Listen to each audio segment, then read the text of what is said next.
Korean food is one of the most popular food types in the world today, and no wonder. It's so good for you, it tastes fantastic.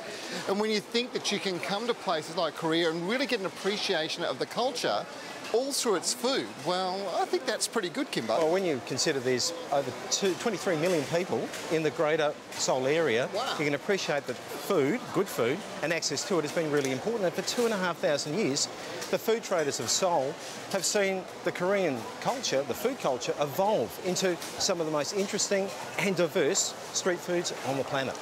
And mate, I am really hungry. And I'm starving. Just east of downtown Seoul, Gwangjang Market is Korea's oldest remaining daily market, offering both locals and foreign tourists the quintessential Seoul experience. Running through the heart of the market are two crisscrossing corridors, jam-packed with booths, stalls and storefronts, offering a variety of traditional Korean street foods.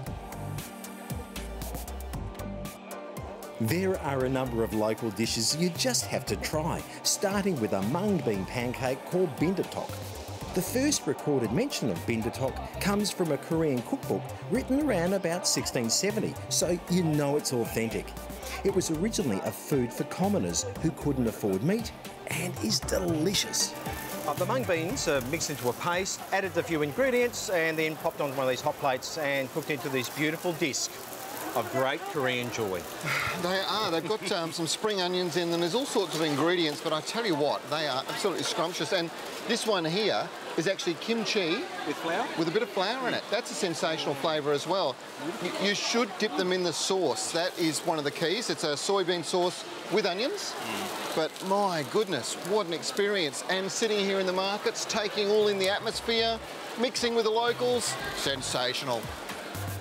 Another signature dish of Gwangjang Market is sundae, which is made from cow or pig intestines that have been stuffed with various ingredients, usually cellophane noodles, barley and pork blood soaked rice.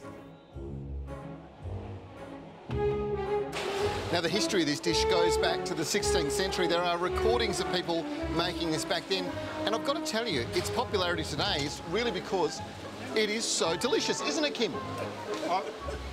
Kim, stop without its charms, Trevor. I have to say, What? What, Kim? You've got a lot to eat. Well, I think it's really good.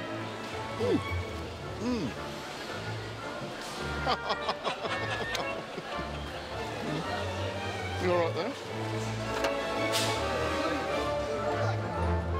With 35,000 visitors passing through the markets daily, there's such a high turnover of food, and the standard of hygiene is brilliant and carefully monitored. So the quality of food you get will always be right. Getting on the street and eating with the locals, well, that's just part of Korean culture you have to try. Now, when you come to the markets, you're going to eat all this different food, but you've got to try the desserts. Now, there's a couple that we're going to recommend. They're both based on red bean. This one is a red bean pancake. It is absolutely delicious. And this one is a red bean paste with an iced milk ice. Milk ice. And it's called bap bingsu. Bap bingsu. Bap bingsu, you've got to remember that one. Really delicious. Great summer dessert. It's because it's nice and cool. Cools you down. But it tastes pretty darn good too. The Gwanjang markets kick off early from Monday through Saturday, but the best time to visit is late in the day. The gates stay open until 10 p.m.